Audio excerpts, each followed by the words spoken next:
రెండు తెలుగు రాష్ట్రాల్లో పెండింగ్లో ఉన్న బీసీ ఎస్సీ ఎస్టీ బ్యాక్లాగ్ పోస్టులను వెంటనే భర్తీ చేయాలని తెలుగు రాష్ట్రాల ముఖ్యమంత్రులకు రాజ్యసభ సభ్యులు ఆర్ కృష్ణయ్య విజ్ఞప్తి చేశారు. హైదరాబాద్ బషీర్బాగ్ ప్రెస్ క్లబ్లో సంఘం రాష్ట్ర వర్కింగ్ ప్రెసిడెంట్ నీల వెంకటేష్ అధ్యక్షతన ఏర్పాటు చేసిన మీడియా సమావేశంలో ఆర్ కృష్ణయ్య మాట్లాడుతూ పోస్టుల భర్తీలో రెండు ప్రభుత్వాలు అలసత్వాన్ని వీడాలన్నారు.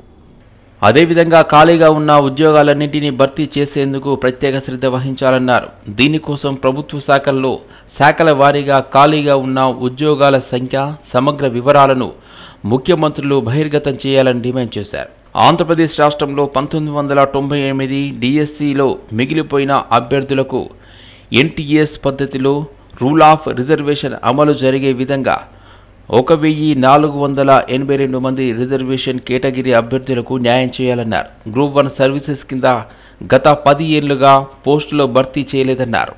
అలాగే గ్రూప్ 2 సర్వీస్ కింద 6 ఏళ్లుగా నోటిఫికేషన్ వేయలేదన్నారు. గతంలో ఇచ్చిన నోటిఫికేషన్లో పూర్తిస్థాయి డైరెక్ట్ రిక్రూట్మెంట్ కోటా భర్తీ చేయకుండా నామమాత్రంగా భర్తీ చేశారన్నారు.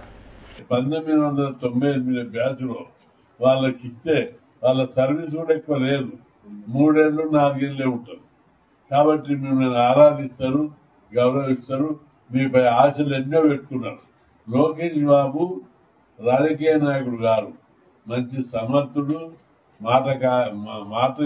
మాట మీద తాత ఎన్టీ రామారావు లెక్క మాట మీద నిలబడే వ్యక్తి. కాబట్టి గతం లోపల లోకేష్ బాబు గారు కూడా ఈ బ్యాచ్ విద్యార్థులకు 1998 బ్యాచ్లకు ఇస్తానని మాట ఇచ్చాడు. అందుకే వాళ్ళ విషయంలో ప్రత్యేక శ్రద్ధ తీసుకొని వెంటనే చర్యలు తీసుకోవాలని చెప్పి 98వ బ్యాచ్ అభ్యర్థులకు, టీచర్ అభ్యర్థులకు, మిగిలిపోయిన అభ్యర్థులకు, అర్హులైనటువంటి అభ్యర్థులకు వెంటనే ఉద్యోగాలు ఇవ్వాలని చెప్పి డిమాండ్ చేస్తున్నా. అదేవిధంగా ఇక్కడ మన రాష్ట్రంలో కూడా కాంట్రాక్టు జూనియర్ లెక్చరర్లకు, డిగ్రీ లెక్చరర్లకు పర్మనెంట్ చేశారు. ఆంధ్రప్రదేశ్ లో కూడా ప్రాసెస్ ఉన్నది. విద్యాశాఖ మంత్రి లోకేష్ బాబుకు విజ్ఞప్తి చేస్తున్నా, కాంట్రాక్టు జూనియర్ లెక్చరర్లకు, కాంట్రాక్టు డిగ్రీ లెక్చరర్లకు మీరు చర్యలు తీసుకొని వెంటనే పర్మనెంట్ చేయడానికి చర్యలు తీసుకోవాలని చెప్పి అక్కడ ఆంధ్రప్రదేశ్ ప్రభుత్వానికి నేను విజ్ఞప్తి చేస్తున్నాను. రేవంత్ రెడ్డి గారు ఇక్కడ తెలంగాణ లోపల ఫీజుల బకాయిలు ఇవ్వడం లేదు. ఆంధ్రప్రదేశ్ లో దాదాపు ఫీజుల బకాయిలు ఇచ్చేసారు. అక్కడ లోటు బడ్జెట్ ఉన్న రాష్ట్రంలో ఫీజులు ఇస్తుంటే ధనిక రాష్ట్రమైన తెలంగాణ లోపల ఫీజుల బకాయిలు ఇవ్వడానికి ఒక కాంట్రాక్టర్కి ఇచ్చిన డబ్బును పేద పిల్లలకి ఇవ్వచ్చు. ఆర్థిక శాఖ మంత్రి కాంట్రాక్టర్ల మీద ప్రేమ చూపెడుతున్నాడు తప్ప కాలేజీ విద్యార్థుల మీద ప్రేమ చూపెడతలేడు. ఫీజుల బకాయిలు ఇవ్వకపోతే రాష్ట్రం రావణ కాష్టం అగ్నిగుండంగా మారుస్తామని చెప్పి హెచ్చరిస్తున్నాడు. ఏం తమాషా ఉందా? మా పిల్లలు చదువుకుంటే ఓరుస్తలేరా మీరు? వెంటనే ఫీజుల బకాయిలు ఇవ్వకపోతే రాష్ట్రంలో మంత్రులను నిర్గనీయం, ఎమ్మెల్యేలను నిర్గనీయం. ఉమ్మడి ఆంధ్రప్రదేశ్ లో ఆర్ కృష్ణ గారి నేతృత్వంలో ఎన్నో గ్రూప్ 1, అదేవిధంగా గ్రూప్ 2, గ్రూప్ 3, గ్రూప్ 4 నోటిఫికేషన్లు వేయాలని ఎంతో పెద్ద ఎత్తున ఉద్యమాలు చేసినా గాని మరి అప్పుడు వైఎస్ రాజశేఖర రెడ్డి గారు వెంటనే వేయడానికి సిద్ధపడ్డారు. కానీ అకస్మాత్ తను మరణించడం వల్ల నోటిఫికేషన్లన్నీ ఎక్కడికక్కడ ఆగిపోవడం జరిగింది. అదేవిధంగా 2011లో గ్రూప్ 1 వేపిస్తే ఇప్పటి వరకు కూడా గ్రూప్ 1 మనందరికి తెలుసు, తెలంగాణ రాష్ట్రం విడిపోయిన తర్వాత మొన్న మాత్రమే గ్రూప్ 1 ఆర్ కృష్ణ గారు కొట్లాడి మరి 500 పైచిటుకుగా వేపియడం జరిగింది. మరి ఇప్పటి వరకు కూడా ఆంధ్రప్రదేశ్ లో గ్రూప్ 1 నోటిఫికేషన్ లేనే లేదు.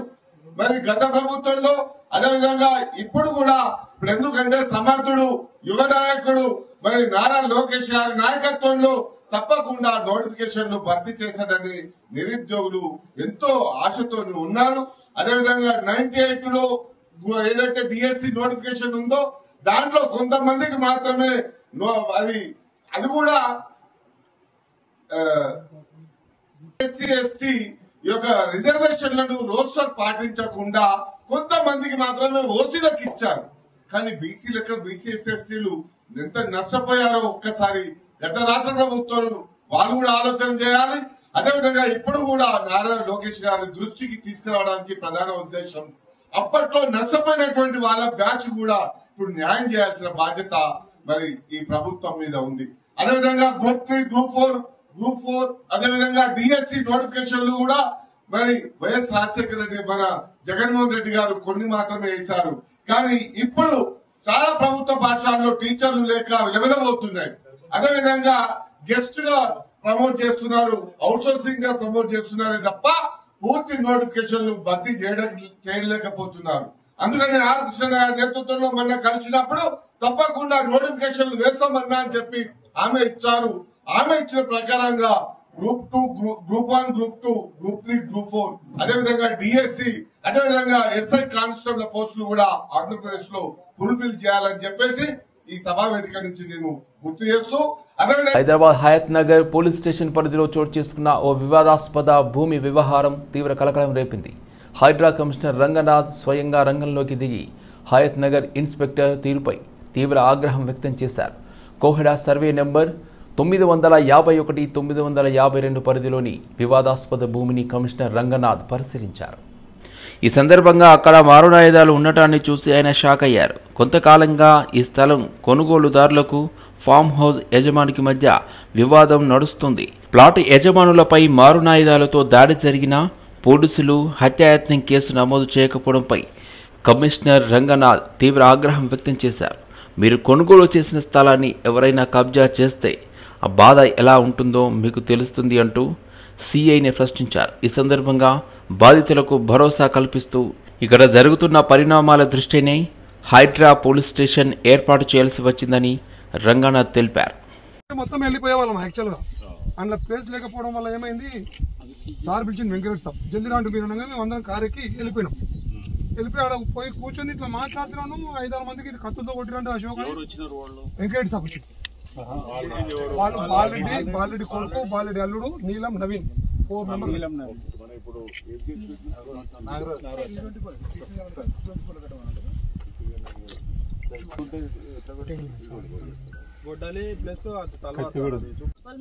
అందుకోసమే కదండి ఇప్పుడు మీకు ఇవన్నీ ఇనాగ్రేషన్ కూడా చేస్తున్నాం.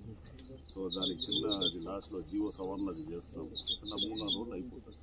అయిపోగానే మనకి ఇమీడియట్ గా ఈ కేసెస్ ఆటోమేటిక్ ట్రాన్స్ఫర్ అయితే లేదా ఫ్రెష్ కేసెస్ తీసుకుని అన్ని జరుగుతుంది. మొత్తం లోతుగా పోతాం, పోయి ఇట్లా పైపైన చేయం కదా. ఫ్యాబ్రికేషన్ ఎక్కడి నుంచి మొదలైన సమస్య అంతా కూడా తీస్తాం. తీసి ఎక్కడెక్కడ మ్యానిపులేషన్ జరిగింది, ఎవడు దీంట్లో చేస్తున్నారు, ఇదంతా కూడా 12 కుట్లు పట్టాయి. చెట్లు పెట్టుకొని తిరుగుతున్నారా? మేము ఇక్కడ రావడము, బెదిరియడము, బీసీ నేత మల్కాజ్గిరి పార్లమెంట్ సభ్యులు ఈటెల రాజేందర్పై కాంగ్రెస్ పార్టీకి చెందిన మాజీ ఎమ్మెల్యే జగ్గారెడ్డి చేసిన వ్యాఖ్యలను వెంటనే ఉపసంహరించుకుని బేషరతుగా క్షమాపణ చెప్పాలని జాతీయ సంగీత కళాకారుల సంఘం అధ్యక్షులు చెన్నారావు డిమాండ్ చేశారు. జగ్గారెడ్డి క్షమాపణలు చెప్పని పక్షంలో తమ వాయిద్య కళాకారులతో 24 గంటల పాటు వాయిద్యాలు వాయిస్తామని హెచ్చరించారు. ప్రజలు ఎన్నుకున్న ప్రజాప్రతినిధిపై ఇలాంటి పదజాలం వాడడం తగదని జాతీయ సంగీత కళాకారుల సంఘం అధ్యక్షులు చెన్నారావు అన్నారు. నల్లకుంటలో ఏర్పాటు చేసిన సమావేశంలో ఆయన మాట్లాడుతూ ఆర్థిక, వైద్య, ఆరోగ్య శాఖ మంత్రిగా ఆయన తెలంగాణ ప్రజలకు ఎంతో మేలు చేసే కార్యక్రమాలు చేశారని చెప్పారు. ఇలాంటి వ్యాఖ్యల ద్వారా భావితరాలకు ఎలాంటి సందేశం ఇస్తున్నారో వారే తెలుసుకోవాలని హితవు పలికారు.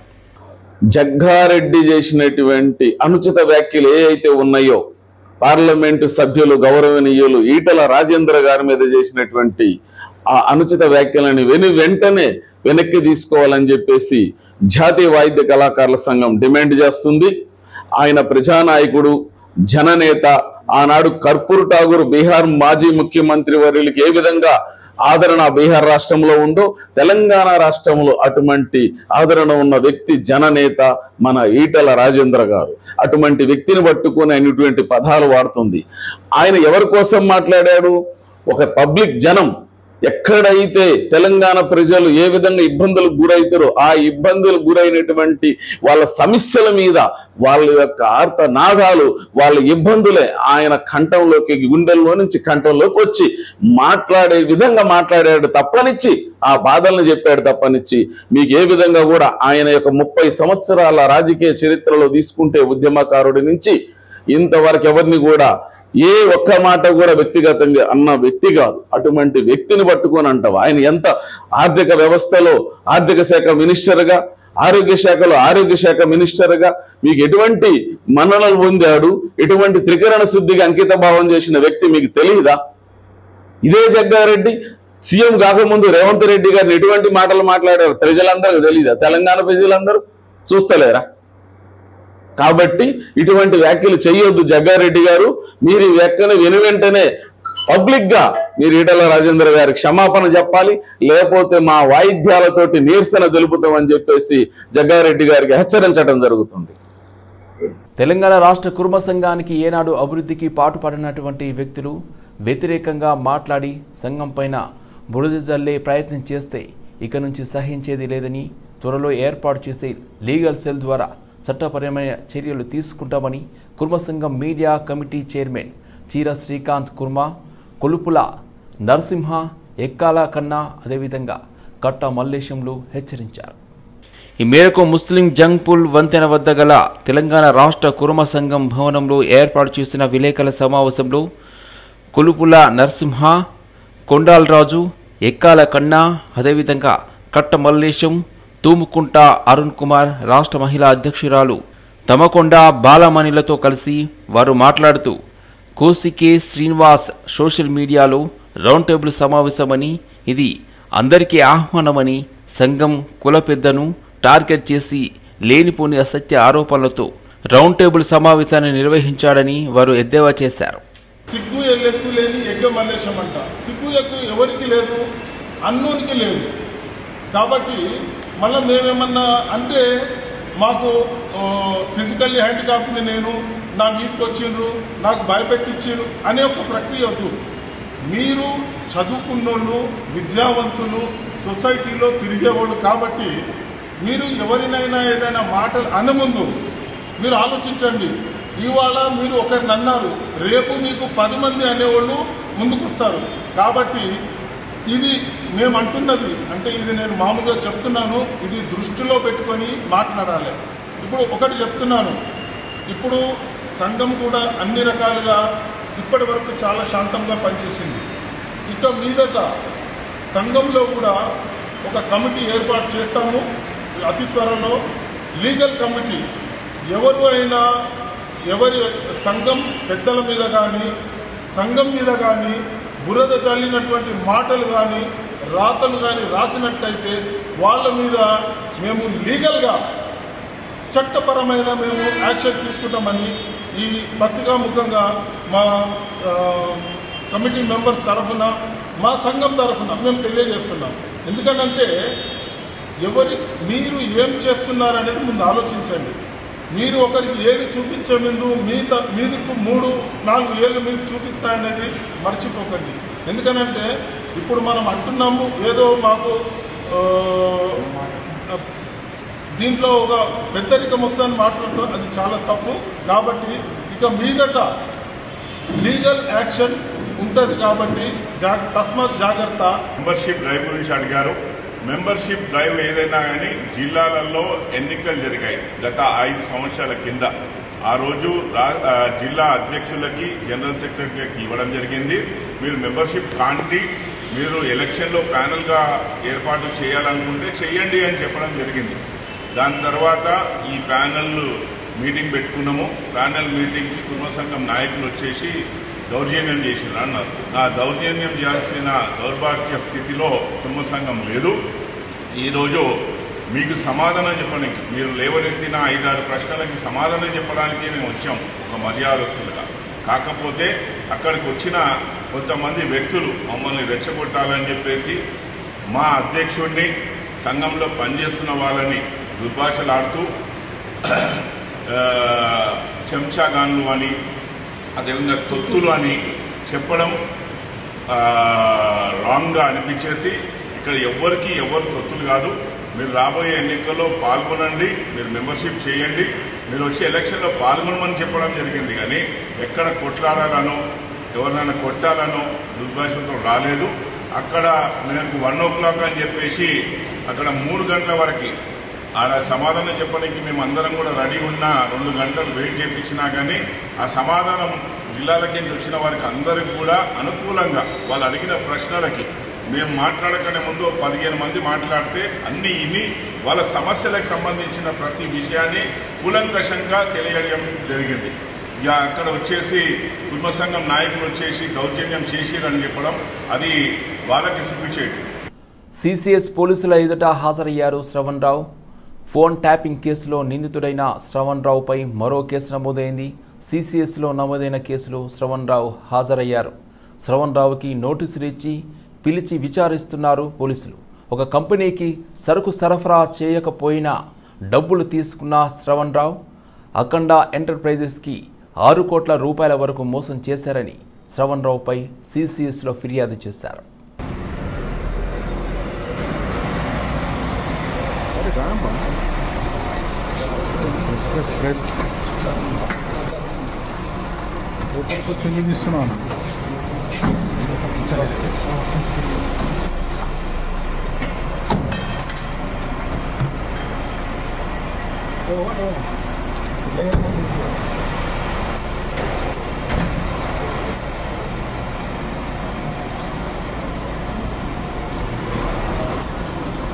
ఇంతకు ముందే Akhanda Infotech India Private Limited Akash Kumar గారు కమర్షియల్ కోర్టులో 2024 డిసెంబర్లో కేసు వేయడం జరిగింది. అది అకార్ ఇండస్ట్రీస్ ప్రైవేట్ లిమిటెడ్ పైన కమర్షియల్ కోర్టులో సివిల్ కేసు వేయడం జరిగింది. ఎక్కడ కూడా సివిల్ కేసులో తన పేరు కానీ శ్రవణ్ కుమార్ గారు ఇందులో ఇన్వాల్వ్ అయినట్టు కానీ తను చీట్ చేశారని సంబంధించిన విషయాన్ని కానీ ఎక్కడ కూడా రాయలేదు. సివిల్ కేసులో ఎక్కడ కూడా తన పైన అలిగేషన్స్ పెట్టలేదని కూడా చెప్పడం జరిగింది. అదేవిధంగా ఈ 4 నెలల తర్వాత క్రిమినల్ కేసు పెట్టి శ్రవణ్ కుమార్ గారి పైన తనే చేసినట్టుగా చూపిస్తూ ఈరోజు క్రిమినల్ కేసు పెట్టడం జరిగింది. ఇది శ్రవణ్ కుమార్ గారు ఖచ్చితంగా చెప్పారు, ఇది పొలిటికల్ సంబంధించిన మోటివేషన్ కేసు అని చెప్పి తనకు కావాలని ఈ కేసులో ఇరికించాలనే ఉద్దేశంతో ఈ కేసు పెట్టారని చెప్పారు. ఇక్కడ మీకు చూపిస్తున్న కేసు సివిల్ కేసు ఇది. ఈ సివిల్ కేసులో ఎక్కడ కూడా ఇదే కాంప్లైంట్ ఇందులో కూడా తను కేసు వేయడం జరిగింది. ఇందులో ఈ శ్రవణ్ కుమార్ గారి పైన ఎక్కడ కూడా తన మీద కేసు పెట్టలేదు. ఓన్లీ క్రిమినల్ కేసుకు వచ్చేసరికి తనని ఇరికించాలి అని శ్రవణ్ గారిని ఇరికించాలనే ఉద్దేశంతో మాత్రమే పెట్టడం జరిగినట్టు కనిపిస్తూ ఉంది. ఖచ్చితంగా ఈరోజు అరెస్ట్ చేయడం జరిగింది. ఇవన్నీ విషయాలను కోర్టు ముందు ఉంచుతాం. తప్పుడుగా ఈరోజు అరెస్ట్ చేసినందుకు ఖచ్చితంగా కోర్టు వారి ముందు ఏమేమి జరిగింది, సివిల్ కేసు ఎలా ఉంది అన్నీ చెప్పి ఖచ్చితంగా మా వాదనలు వినిపిస్తాం. కంటోన్మెంట్ నియోజకవర్గంలోని 7వ వార్డు పెద్ద కమేలా బస్తీలో మంగళవారం సాయంత్రం ఎమ్మెల్యే శ్రీ గణేష్ బస్తీ బాటా పర్యటనలో పాల్గొన్నారు. ఈ సందర్భంగా బస్తీ ప్రజలు ఆయనతో మాట్లాడుతూ బస్తీలో కమ్యూనిటీ హాల్ లేక నిరుపేదలు ఫంక్షన్ చేసుకుందామన్న లక్షల్లో వెచ్చిస్తూ ఆర్థికంగా నష్టపోతున్నారని ఎమ్మెల్యేకు తెలియజేశారు. కమ్యూనిటీ హాల్ను మల్టీపర్పస్ కమ్యూనిటీ హాల్గా నిర్మించి అందరికీ అందుబాటులోకి తేవాలని తెలిపారు. ముఖ్యంగా రేషన్ దుకాణం అందుబాటులో లేక తిరుమలగిరి వెళ్లాల్సి వస్తుందని తెలిపారు. అంతేకాకుండా విద్యుత్ స్తంభాలు లేక కాలనీలోని కొన్ని ఏరియాలో చీకట్లో ఉన్నాయని తెలిపారు. కాలనీలో పైప్ లైన్లు కూడా లేక మంచినీటి సరఫరా లేక తీవ్ర అవస్థలు పడుతున్నామని తెలిపారు. బస్తీలో అంగన్వాడీ సెంటర్ లేక గర్భిణీలు చిన్నారులు ఇబ్బందులు పడుతున్నారని తెలిపారు. ఇండ్లు లేని పేదవారికి ఇందిరమ్మ ఇండ్ల పథకం వర్తింపచేయాలని కోరారు. ఈ సందర్భంగా ఎమ్మెల్యే బస్తీ వాసులతో మాట్లాడుతూ బస్తీలో నెలకొన్న సమస్యలను పరిష్కరించేందుకు అడిగి మరీ కాలనీకి వచ్చి సమస్యలు తెలుసుకున్నారని తెలిపారు.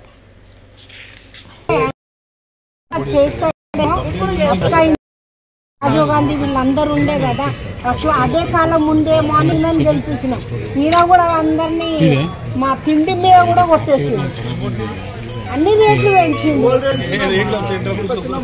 ఏం బతుకుతాం?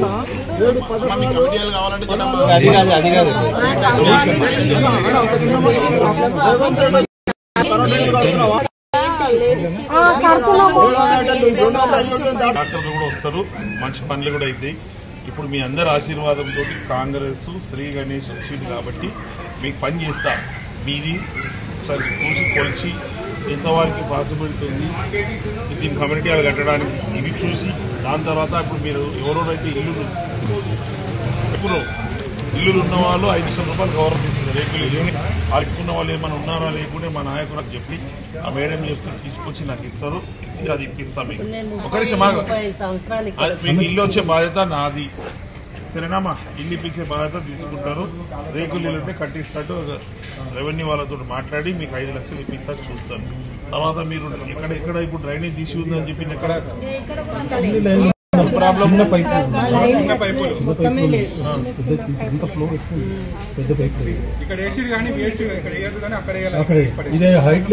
కూడా సగం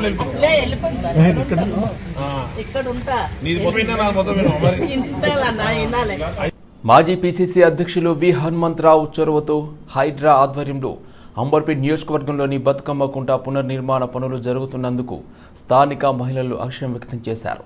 ఇన్నాళ్లకి స్థానిక మహిళలు తాము బతుకమ్మ పండుగ రోజున పడే ఇబ్బందులు దూరమయ్యాయని ఆనందాన్ని వ్యక్తం చేశారు. వారు పూర్వకాలపు జ్ఞాపకాలని గుర్తు చేసుకున్నారు. గతంలో ఆడపడుచులు బతుకమ్మ పండుగ సంబరాలను ఈ బతుకమ్మ కుంటలో ఎంతో ఘనంగా జరుపుకునేవారని అన్నారు. ఇన్నాళ్ల కష్టం తర్వాత వచ్చే బతుకమ్మ పండుగని ఈ బతుకమ్మ కుంటలో పూర్వంలా ఎంతో వైభవంగా జరుపుకునే విధంగా ఈ యొక్క హైడ్రా పనితీరును చూసి స్థానిక మహిళలు హర్షం వ్యక్తం చేశారు. ఈ సందర్భంగా రాష్ట్ర ముఖ్యమంత్రి వర్యులు యనుమల రేవంత్ రెడ్డికి, అదేవిధంగా మాజీ పీసీసీ అధ్యక్షులు వి హనుమంతరావు, హైడ్రా కమిషనర్ రంగనాథ్కి మరియు స్థానిక నాయకులకి ధన్యవాదాలు తెలియజేశారు.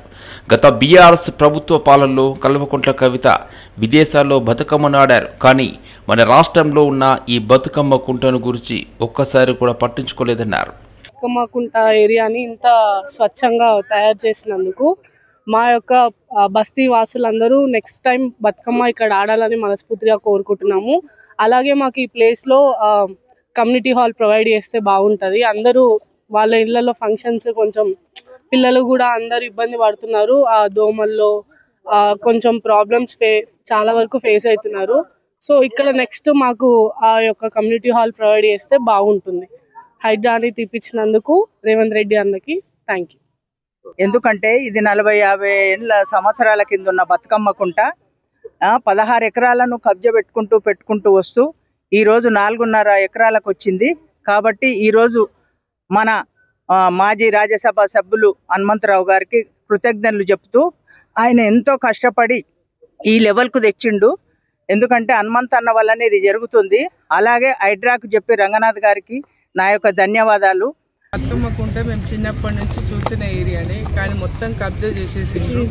ఏమీ లేకుండా అయిపోయింది. ఇప్పుడు మన ముఖ్యమంత్రి రేవంత్ గారి దయ వల్ల మళ్ళీ శుద్ధం చేసి మాకు నెక్స్ట్ బతుకమ్మ వరకు ఇది రెడీ చేసి తప్పకుండా మంచిగా ఇస్తారని మేము అనుకుంటున్నాము. ముఖ్యమంత్రి గారికి చాలా ధన్యవాదాలు, హనుమంతరావు గారికి కూడా చాలా ధన్యవాదాలు. మాకు చాలా హెల్ప్ చేస్తున్నారు. ఇప్పటి వరకు అయితే ఏ గవర్నమెంట్ కూడా హెల్ప్ చేయలేదు. కాంగ్రెస్ గవర్నమెంట్ మాత్రం మాకు బాగా హెల్ప్ చేసింది. తెలంగాణ హైకోర్టు న్యాయవాదులు ఈరోజు తెలంగాణ హైకోర్టు గేట్ నెంబర్ 4 వద్ద నుండి మదీనా ఎక్స్ రోడ్ వరకు భారత జాతీయ జెండాలతో తిరంగ ర్యాలీ నిర్వహించి పాకిస్తాన్ ముర్దాబాద్ అంటూ భారతదేశం జిందాబాద్ అనే నినాదాలతో ర్యాలీ చేపట్టారు. పాకిస్తాన్పై భారతదేశం చేసుకున్న ఆ చర్యపై ఆనందం వ్యక్తం చేస్తూ భారత ప్రభుత్వాన్ని హైకోర్టు న్యాయవాదులు ప్రశంసించారు. మరియు సోఫియా కురేసి మరియు ఓమికా నిట్టూర్చిన హైకోర్టు న్యాయవాదులు ప్రశంసించారు. నారీ శక్తి జిందాబాద్ నినాదాలు ఇచ్చారు.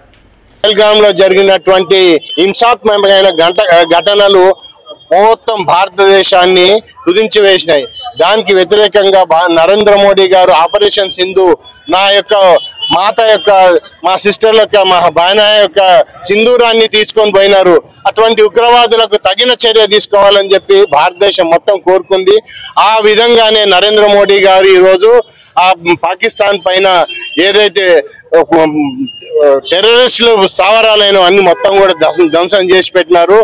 చున్ చున్ కే హమ్ గుస్ గుస్ కే మారే और भारत नरेंद्र मोदी के साथ है. నరేంద్ర మోడీ గారి వెనకాల ఉంది దేశం మొత్తం కూడా. పీఓకే తీసుకోవాల్సిన బాధ్యత కూడా మా ప్రజలందరి మీద ఉంది. దేశంలో రక్తము నీరు ఒకటేసారి ప్రవహించదు.